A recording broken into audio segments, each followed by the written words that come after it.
Imagine a young Spanish princess crossing a cold channel, certain she's sailing toward destiny.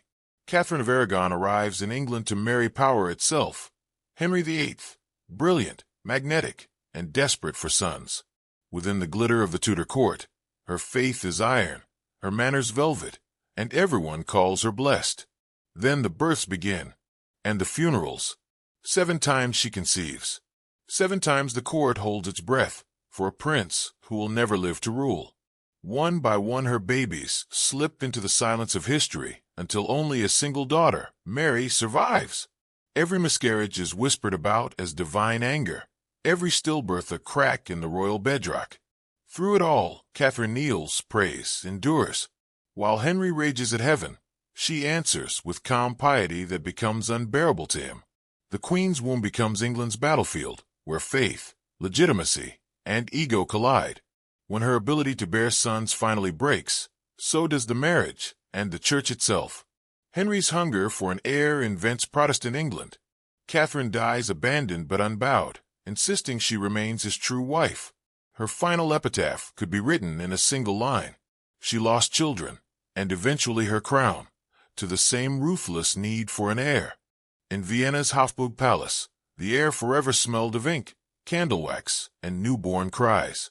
Maria Theresa, Empress of the Habsburg dominions, ruled not only by decree but by pregnancy. 16 times her body swelled with heirs to the crown. 13 times she lived to cradle a living child. Each birth was half miracle, half diplomacy. Every cradle she rocked doubled as a treaty. Daughters became bargaining chips. Marie Antoinette shipped to France for peace.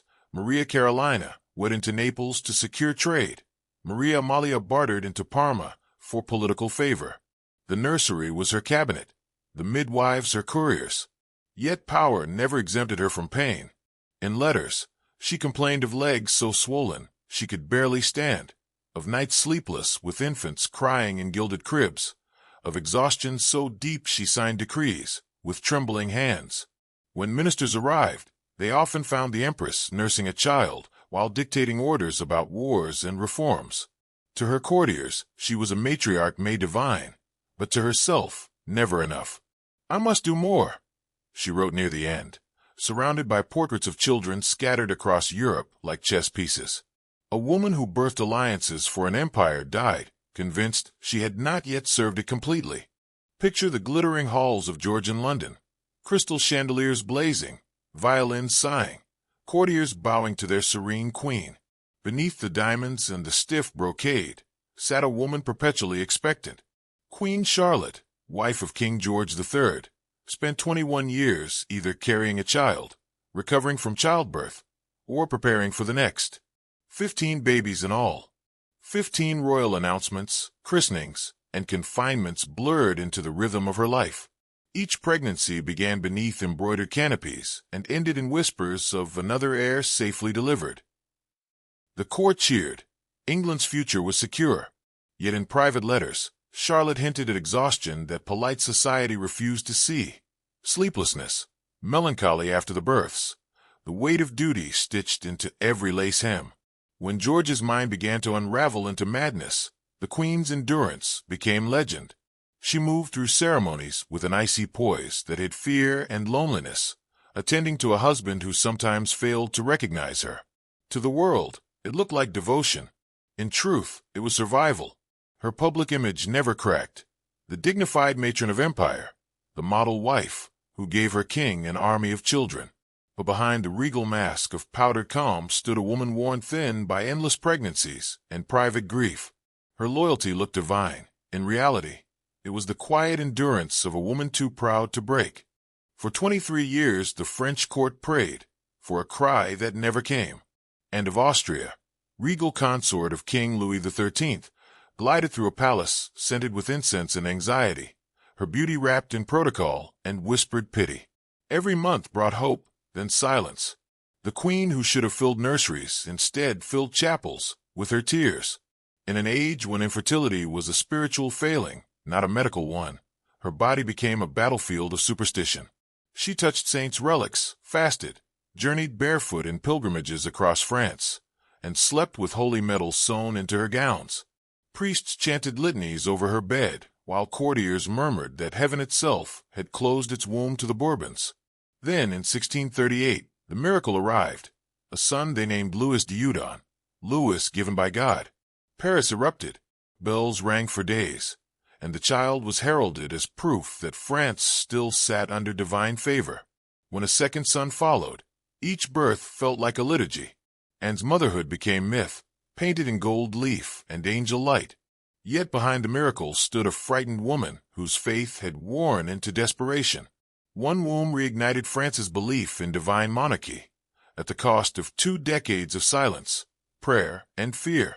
In the marble palaces of Naples, Maria Carolina moved like a figure carved from porcelain, elegant yet fragile, forever either heavy with child or mourning one lost.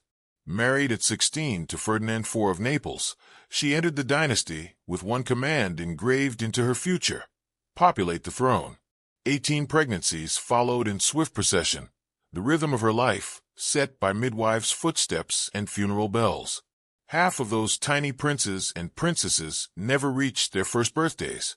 Their deaths were recorded in the same court ledgers that track treaties and expenditures, each loss treated as an unfortunate statistic rather than a mother's heartbreak. To ministers and foreign ambassadors, Maria Carolina was less a woman than a machine, a Bourbon womb manufacturing alliances in the Age of Enlightenment. Yet she refused to fade into the role assigned to her. Between confinements, she studied philosophy, drafted political policy, and wrote impassioned letters warning her sister Marie Antoinette, another queen trapped between duty and disaster. As revolutions ignited across Europe, this mother of ghosts clung to her surviving children and the brittle promise of dynastic survival. In portraiture she appears serene, surrounded by cherubic infants. History, however, remembers the truth behind the smiles.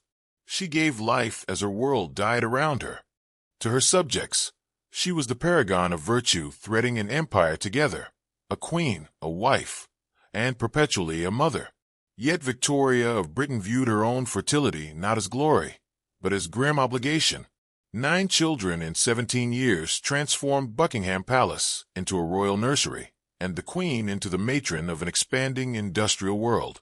She famously confessed in her diaries that pregnancy made her feel an animal, no higher being. Every confinement left her fatigued, furious, and craving the independence her crown required. Still, the empire celebrated each baptism as divine validation of national vigor. The personal discomfort of a woman became the propaganda of a realm. Ever practical, Victoria converted biology into strategy. Her sons and daughters married across Europe's princely houses, their portraits forming a genealogical map of diplomacy: Russia, Prussia, Denmark, Spain, all linked by her descendants. Newspapers christened her the grandmother of Europe. Within that web of smiling heirs, it is easy to forget that their progenitor often dreaded the very process that created them. Victoria reigned over steam engines and telegraphs, but her own body remained hostage to the oldest expectation of queenship. She turned reproduction into empire, proof that in the industrial age, even motherhood could be mechanized. Amid the candle smoke of Beijing's Forbidden City, concubine number 6 gave birth to a boy. It was not her rank that mattered. It was that the infant carried the dragon's blood. The child was Emperor Xianfeng's only surviving son, and the woman who bore him, Cixi, would never conceive again.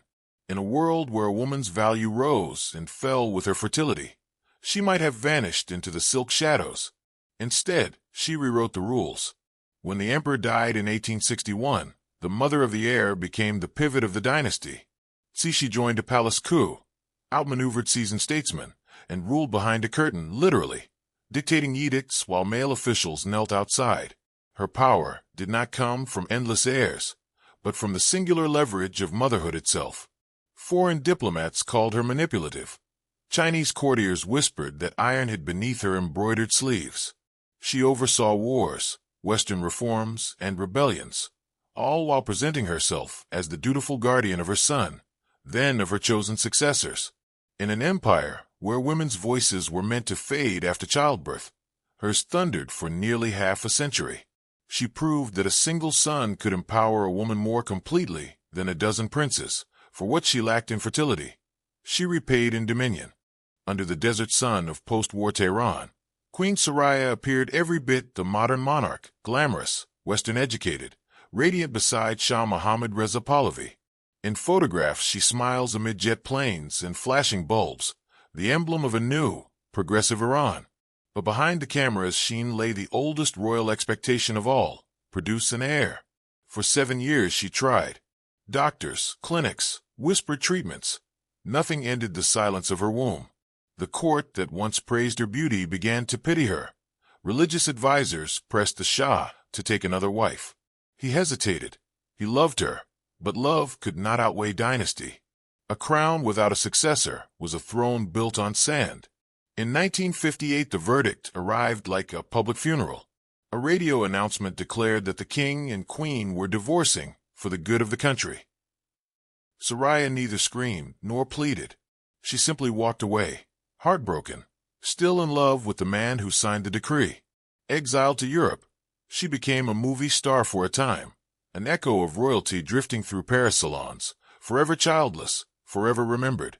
Across centuries of queens who birthed until they broke, Soraya's tragedy reversed the pattern. She lost her crown not from giving life, but from being unable to.